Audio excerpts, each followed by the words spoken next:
bring back some good memories being back in the car? Yeah, it does actually. So it was good, yeah, just to come back and yeah, just you sort of remember leaving last year and how it ended, and coming back where you did well and playing on certain courts, like practicing on there. So it is nice to come back. Certainly goes very quickly. Can't you can update how you're feeling, how your knee is, and how you're feeling going into the tournament? Yeah, I mean it's a lot better than what it was. So I mean, I've been practicing pretty much like my normal schedule, like with what we wanted to anyway. So I'm happy the way it's going and getting better and stuff. So yeah, it's just like things don't happen overnight where they get better. They just take time to progress, and you have to obviously manage it very well. So I've been happy the way it's been going and how it's been feeling. So if it continues to keep going how it's going, then that's a good sign. Are you confident, Carl, that it will be okay for as long as you're playing here? Yeah, I'll be fine to play. I've been playing a lot of hours last week, basically, or 6, 7 days. So I'll be fine to play for sure. Was there ever a moment where you feared you might not be? Not really. I just more about getting it better. I mean, obviously I played in Brisbane, and I'm still able to put a bit of a performance in. So it just depends what level you can put performance in. Obviously, you want to be able to put a performance where you're happy and you feel you can, you know, you're being true to yourself in terms of playing to your best abilities rather than sort of managing or struggling your way through it. So that was just a question of how far up I was going to be to maybe be 100%. But like I said, I'm sort of pleased with where it's at and continuing to get better, basically. How much is it a concern that your ranking is hugely based on what you did here last year? Well, I don't know. It's a number on a sheet of paper, and the worst that can happen is I lose and I go down a bunch of rankings. That's it. Something that keeps you awake at night? Definitely not, no. How do you feel you sort of match up against? It's obviously one of the tougher draws that you could have had. How do you feel you sort of match up against Burdick? Well, it's obviously a tough match. It's a bit weird because he's been out injured, and you always don't know how they are coming back. But saying that, he did well in Doha, so you sort of get a feel already how he's playing, which is obviously good. But it is a tough match. So yeah, my goals are just to go out there and sort of play well in terms of putting a performance out on court. And yeah, the way I've been going with my fitness and continuing to get that better, I'm pleased that you know, this year's so long. There's so many more opportunities after this tournament to do well. You saw what happened obviously last year for Australia.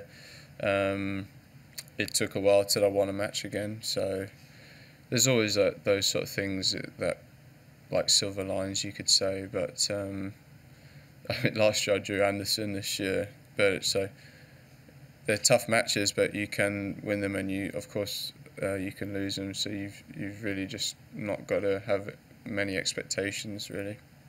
Carl, you've no doubt heard the news about Andy, and he was in here a little while ago in a rather emotional press conference. Could you sort of share your thoughts about the, you know, troubles he's been through and the struggle, and what he means and what the significance of his announcement?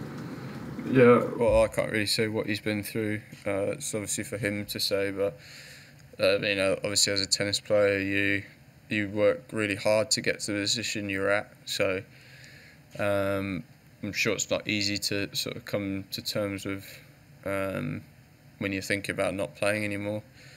But yeah, I mean, from my side, it's obviously when something, everyone has their own thoughts and opinions, but when it's sort of maybe a bit more established and concrete, then it's a bit more a reality that hits you. So yeah, it's obviously, you know, a little bit sad that at some point, from the sounds of it, this year he's not going to be playing again. You know, for me, he's been like my he's been my biggest role model out of any tennis player. Obviously being British, and he's obviously he's Britain's greatest tennis player ever, and you could say maybe Britain's best sportsman ever. So to be able to have like the experiences that I've had with him and memories in terms of training with him and getting to know personally, and seeing what he's done on the court and achieved. So yeah, it's he's definitely helped my career in some way with whatever that is, and so yeah, it's obviously not nice to read that he's going to be retiring at some point, but at the same time, it is a nice sort of way to reflect his career, knowing that he's going to be done and seeing what he's achieved, which is obviously amazing. Have you seen much of him here in Melbourne Park? I've seen little bits of him here, coming and going through change rooms and stuff, and obviously saw him a bit in Brisbane as well. And how did he seem to you? Well, I don't know. I mean, he's always the way he is normally, like as a personality, but in terms of his sort of tennis, what's happening with his tennis, it's not something I really ask him, just because that's his career, his life. That's not for me to know. It's for him and his team. If he wants to share information, then that's up to him. But I don't go looking for stuff and asking about that, his hip or anything like that. Andy leaves a real void in British tennis and British sport. Would you like to fill that void? Well, I'm doing the best I can, just in terms of myself, and doing the best I can. I don't know, it's a very unfair question to say you got to fill this void because he's gone or something like that. I'm just trying to do the best in my career, and whatever that is, so be it. What do you take from Andy's career, the fact that he became a Grand Slam winner? What can you take from his determination, his ability on the court? What can you take from his game that you can...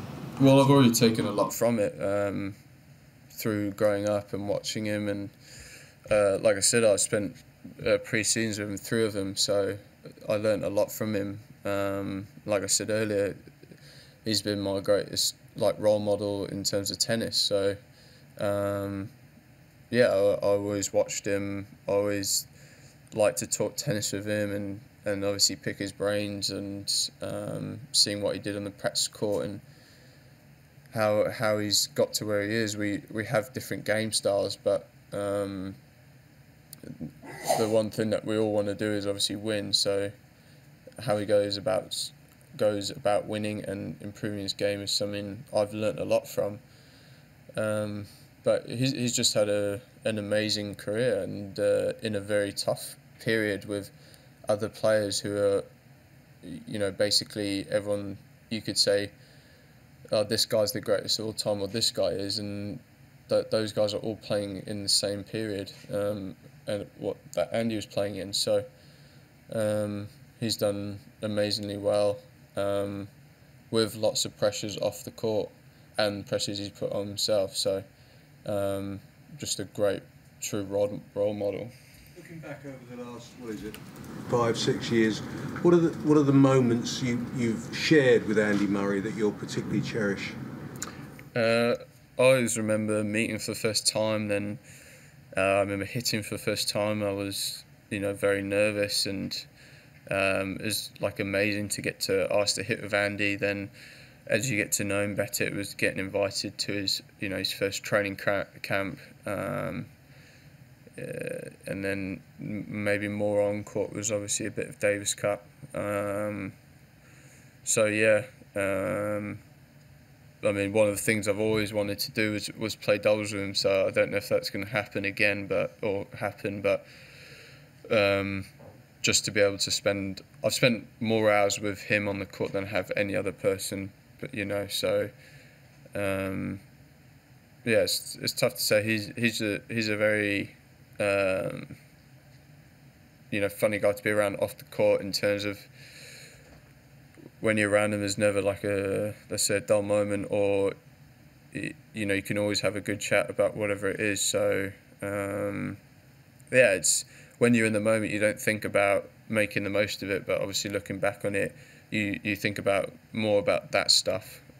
So thinking about the off seasons I had with him, I didn't think about it so much at the time, but now knowing that I won't have another one of him, you always maybe take more from it than what you did at the time.